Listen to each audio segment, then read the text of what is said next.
یہ قرآن ایک بابرکت کتاب ہے جسے ہم نے آپ صلی اللہ علیہ وسلم پر نازل کیا تاکہ لوگ اس پہ غور اور فکر کریں اور تاکہ اہل فہم اس سے نصیحت حاصل کریں۔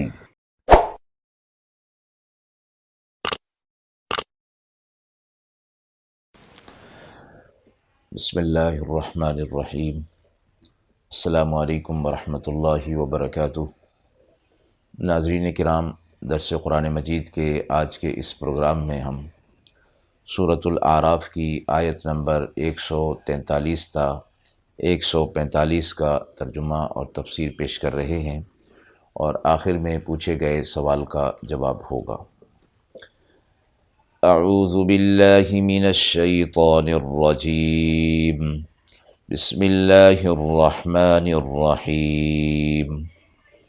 وَلَمَّا جَاءَ مُوسَىٰ لِمِيقَاتِنَا وَكَلَّمَهُ رَبُّهُ قَالَ رَبِّ أَرِنِي أَنظُرْ إِلَيْكَ قال لن تراني ولكن انظر إلى الجبل فإن استقر مكانه فسوف تراني فلما تجلى ربه للجبل جعله دكا وخر موسى صعقا فلما أفاق قال سبحانك تبت إليك وأنا أول المؤمنين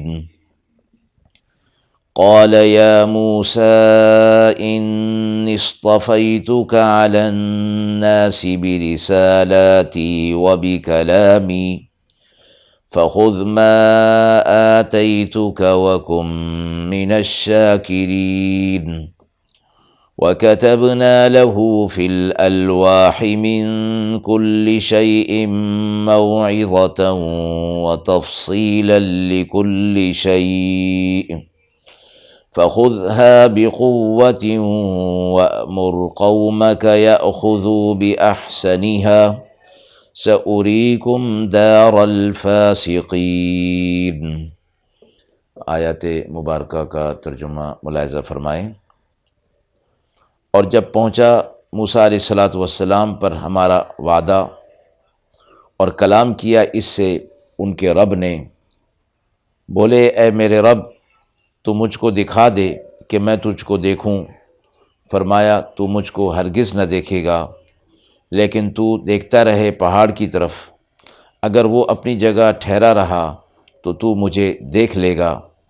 پھر جب تجلی کی ان کے رب نے پہاڑ کی طرف کر دیا اس کو ڈھا کر برابر، اور گر پڑے موسیٰ علیہ السلام بے ہوش ہو کر۔ پھر جب ہوش میں آئے بولے تیری ذات پاک ہے، میں نے توبہ کی تیری طرف اور میں سب سے پہلے یقین لے آیا۔ فرمایا اے موسیٰ علیہ السلام، میں نے آپ کو امتیاز دیا لوگوں میں اپنے پیغام بھیجنے سے اور اپنے کلام کرنے پر، سو آپ لے لیجئے جو میں آپ کو دے رہا ہوں، اور آپ شاکرین میں سے رہیے۔ اور لکھ دی ہم نے ان کو تختیوں پر ہر قسم کی نصیحت اور تفصیل ہر چیز کی، سو پکڑے رہیے ان کو قوت کے ساتھ، اور حکم کیجیے اپنی قوم کو کہ پکڑے رہیں کی بہتر باتیں، عن قریب میں تمہیں نافرمانوں کا گھر دکھاؤں گا۔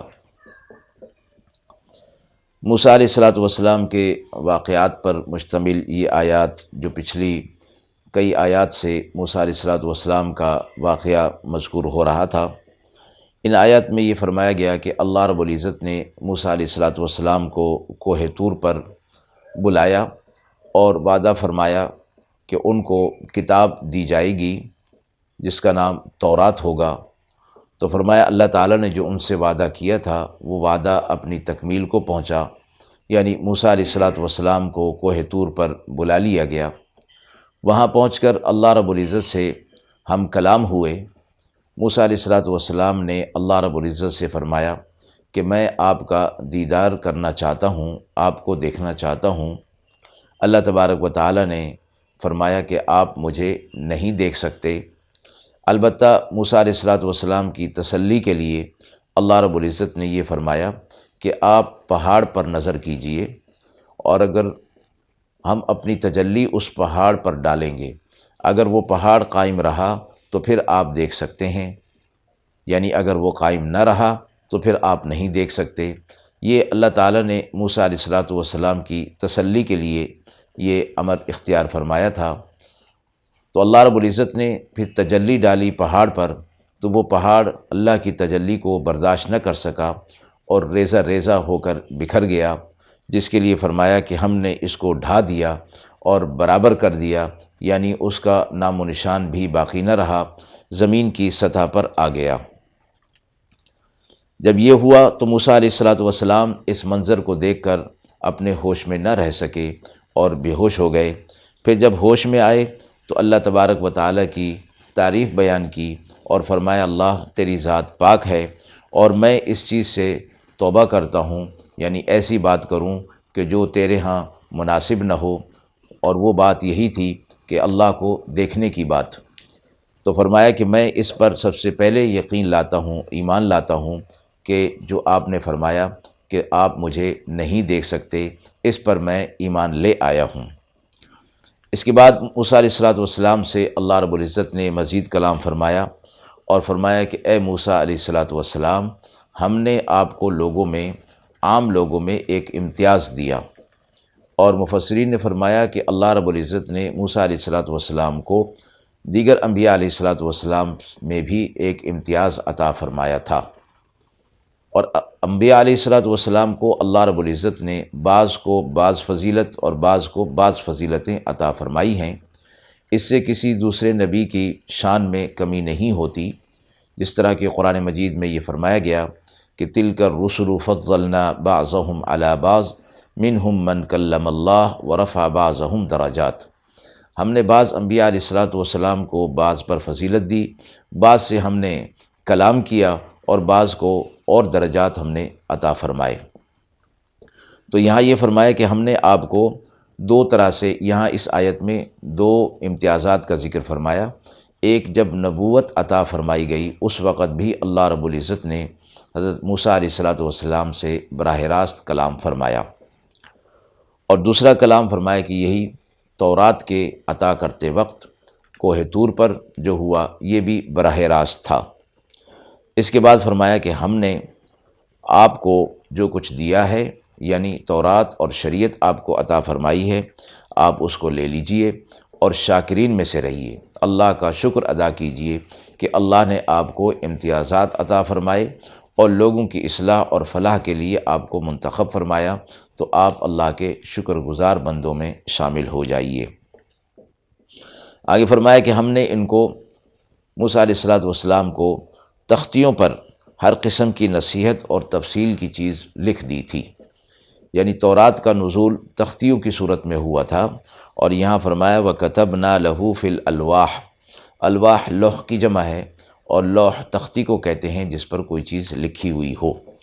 تو موسیٰ علیہ السلام کو جو کتاب تورات عطا فرمائی گئی وہ تختیوں کی صورت میں تھی، اور احکامات کا مجموعہ تھی، اور نصیحتوں کا مجموعہ، اور پھر ضروری جو چیزیں تھیں ان کی تفصیلات بھی اس کے اندر موجود تھیں۔ اس لیے فرمایا وَتَفْصِيلًا لِكُلِّ شَيْءٍ، مبہم کوئی چیز نہیں رکھی گئی۔ اعمال کے لیے جو چیزیں واضح تھیں، نصائح تھے، نصیحتیں تھیں، ان کی تفصیل بھی ساتھ بیان کر دی گئی ہے۔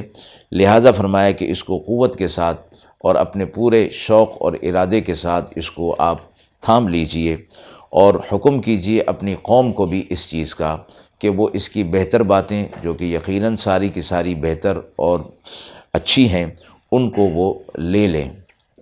عن قریب میں تمہیں نافرمانوں کا گھر دکھاؤں گا، مراد اس سے ملک مصر یا ملک شام ہے۔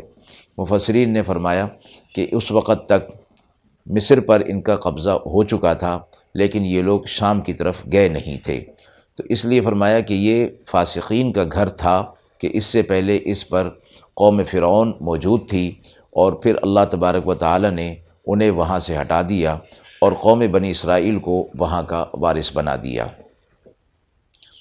آیت کے حوالے سے سوال پوچھا گیا ہے، کیا دنیا میں اللہ تعالیٰ کا دیدار ممکن ہے؟ آیت میں جو موسیٰ علیہ الصلوۃ والسلام کا واقعہ بیان فرمایا گیا، جس میں موسیٰ علیہ الصلوۃ والسلام نے کوہ طور پر اللہ تعالیٰ سے یہ فرمایا کہ میں آپ کو دیکھنا چاہتا ہوں، جس میں اللہ نے فرمایا کہ لن ترانی، یعنی آپ مجھے نہیں دیکھ سکتے۔ مفسرین نے فرمایا ہے کہ اس میں اشارہ اس بات کی طرف ہے کہ دیکھنا ناممکن تو نہیں، مگر مخاطب اس وقت موجودہ حالت میں اللہ تعالیٰ کا دیدار نہیں کر سکتا، اس کو برداشت نہیں کر سکتا۔ اور پھر اس کی ایک صورت پہاڑ پر تجلی ڈال کر بھی موسیٰ علیہ الصلوۃ والسلام کے سامنے کر دی گئی کہ یہ برداشت نہیں ہو سکتی۔ پہاڑ جیسی بڑی اور ہیبت ناک چیز اور سخت چیز جب اللہ کی تجلی کو برداشت نہیں کر سکی تو انسان تو کمزور اور ضعیف ہے، وہ کیسے برداشت کر سکتا ہے۔ روایت سے یہ ثابت ہے کہ اللہ تعالیٰ کا دیدار دنیا میں عقلاً تو ممکن ہے مگر شرعاً ممتنع ہے۔ وآخر دعوانا ان الحمد للہ رب العالمین۔